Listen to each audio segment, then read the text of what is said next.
ငွေမကုန်မဲနဲ့သပင်းလေးကျွတ်တာရက်ဖို့အတွက်ကတော့အိမ်တိုင်းလိုလိုကိုရှိတဲ့အရာနဲ့လိုက်လို့လို့ရတယ်ရှင်အခုမိတ်ဆွေတို့မြင်နေတဲ့အတိုင်းပဲ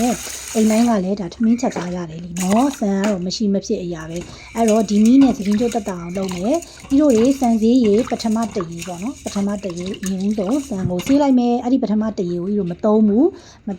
သွန်ပလိုက်မယ်ပေါ့နော်ပြစ်ပလိုက်မယ်သွန်ပြစ်ပလိုက်မယ်အဲ့တော့ဒုတိယတရေကိုမှဤလိုတွေယူမယ်ဒုတိယတရေကိုဤလိုတွေဘူးခွက်စလုံးတန်တန်လေးတွေကိုထည့်မယ်ကွာဒါဒုတိယတရေဖြစ်သွားပြီနော်ဒုတိယတရေကိုတန်တန်လေးတည်ထားလိုက်မယ်တည်ထားပြီးတော့ကို3ရေဆက်ဆေးမယ်ဆိုလဲနောက်တရေဆက်ဆေးပေါ့ပြီးတဲ့အခါမှာဤလိုတွေနောက်ထပ်အဲ့ဒီဒုတိယတရေကိုအရေးကြီးလေးခံပြီးတော့နောက်တစ်ခွက်ထဲကိုထပ်ပြီးတော့လှည့်လိုက်မယ်အဲ့ဒါဆိုလို့ရှိရင်သူ့ရဲ့ဒုတိယတရေမှာပါတဲ့အနေနှစ်ကလေးတွေကမရှိတော့ဘူးနော်ဒီမှာဤဆိုလို့ရှိရင်သွန်ပလိုက်ပြီ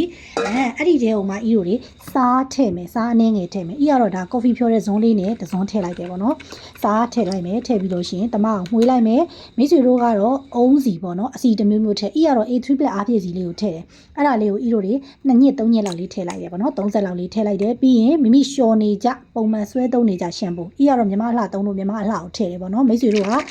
ဓာတုလျှော့ချရှမ်ပူလေးဖြစ်ရမှာပေါ့နော်အဲ့ဒါလေးကိုလည်း2ညစ်3ညစ်လောက်ထည့်ပြီးတော့ရောသမအောင်မှွေးပြီးတော့ဥယျာပြားနဲ့ဆန်သားအနှံ့ကိုပေါင်းနှက်ပြီးတော့ခေါင်းလျှော်ပေးပါမယ်ရှင်ချက်ချင်းလက်ငင်းလှုပ်ချက်ချင်းလက်ငင်းလျှော်ပါမယ်အဲ့ဒီအခါမှာဥယျာပြားတွေအေးတယ်ပေါက်ထတာတွေတက်တာပြီးတော့သင်းကျွတ်လဲတက်တာပါတယ်ရှင်အဓိကတော့